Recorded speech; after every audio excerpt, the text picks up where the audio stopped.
Hello, I'm Dr. Bill King, the Director of the Tuskegee Lee Baptist Association in Opelika, Auburn, Alabama. I have the distinct privilege today of introducing to you my dear friend, Brother Billy Bob Bohannon. Billy Bob is a gifted, multi-talented, highly intelligent, good-looking, sharp-dressed, well, at least colorfully dressed, Christian humorist, musician, preacher. He's a man who wears many hats, including a few caps. He plays several instruments, including the acoustic guitar, electric guitar, air guitar, harmonica, banjo, dulcimer, and the multi-knobbed radio. He sings, often on key, and clearly writes most of his own music. He's written several near hits such as I Think I've Been Called to Preach, When Her Nose is Cold and Runny, and Fat Men Don't Tuck Their Shirts In. He has a most unusual knowledge of the Bible that nearly comes across in his stories, such as the story of Lot and Lottie. Brother Billy Bob will have you laughing just by telling about his family, especially when he shows you their pictures. Since Billy Bob began performing a few years ago, I've had him in every single church where I've served before I left, shortly before I left. I've never missed a single performance of his. In fact, I go everywhere he goes, literally. Some have even said there's a striking resemblance between Billy Bob and myself. However, I can't see it. While we're closer to one another than any brothers, we are not related. Now I hope you enjoy the next few minutes with my buddy, the soon-to-be-fired pastor of the Last Baptist Church in Bird Bump, Alabama, Brother Billy Bob the Baptist Bohannon. We got any preachers here tonight? Any Notice they down here on the front. Well, most of them down here on the front. It's good to see you gentlemen here tonight. Y'all been called? How long y'all been preaching? Tim, how long you been preaching? She don't know. Don't ask her. 15 years. 15 years. He's been called. 15 years. He's been called everything in the book. Somebody said the other day, said, some of these preachers, I don't believe they've been called. Said, I believe they just in it for the money. And they not committed. I've been preaching 30 years, and I say if they in it for the money, they need to be committed. Boy, kids can make you feel old, can't they? They can say some things and do some things just really make you feel old and out of touch, can't they? I was talking to one of my pastor friends the other day. He's not a young whippersnapper anymore. And this true story.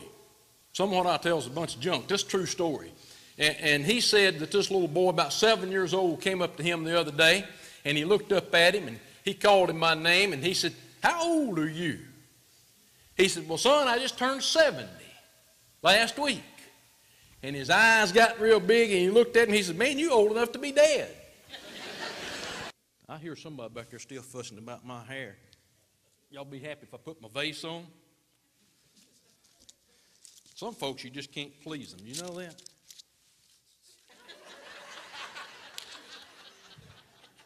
Y'all happy now? Perfect. Perfect. Perfect. Well, I can change it if you don't like it. How many of you want me to change it?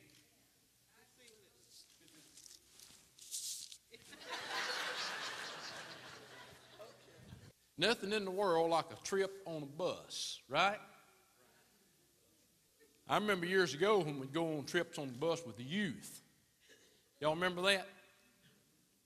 You know, when you go on a bus trip with the youth, they're talking loud and they're singing, they're eating junk.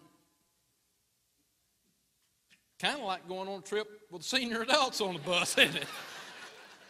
Noticed that when you stop for a potty break, that it takes about 30 to 40 minutes for that pit stop. And it's you ladies' fault.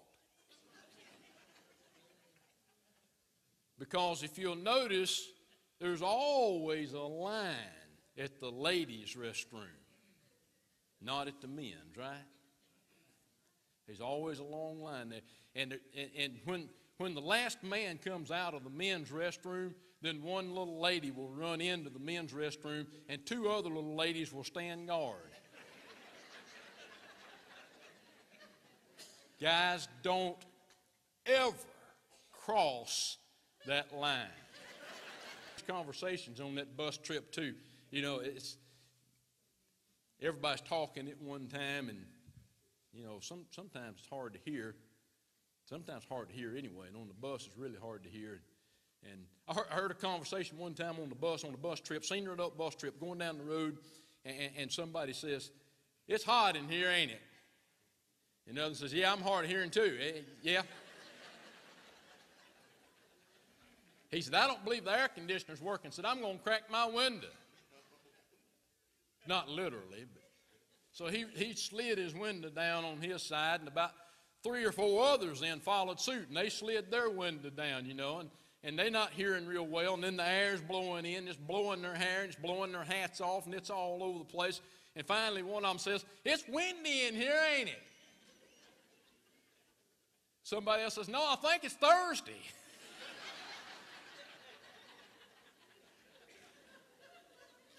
And another one said, "Me too. Let's see if the bus driver will stop and get us a cold drink." How many of y'all married? How many of you looking? All of you that's married, stand up for just a second. Everybody's married, stand up. Go ahead. All right, those that are sitting, those are the ones that are looking, y'all, so y'all look around. Can y'all remember when you was dating? How many of you can remember when you were dating? That's too far back, wasn't it? I had some good advice from my preacher when Thelma Jean and I were dating. He used to tell us this all the time. He said, "When you're out with your honey," now this is romantic, y'all, and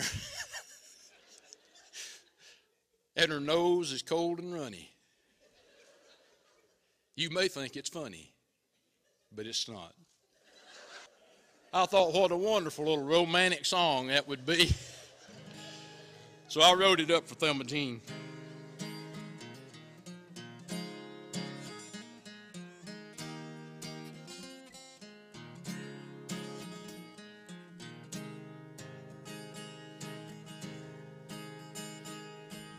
Called up my girl and I asked her for a date.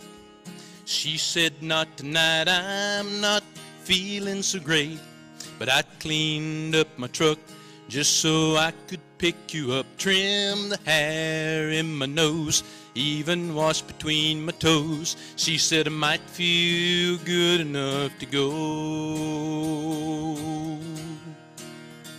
When you're out there with your baby and you're wondering if maybe you should just take her on back home. When you're snuggled with your honey.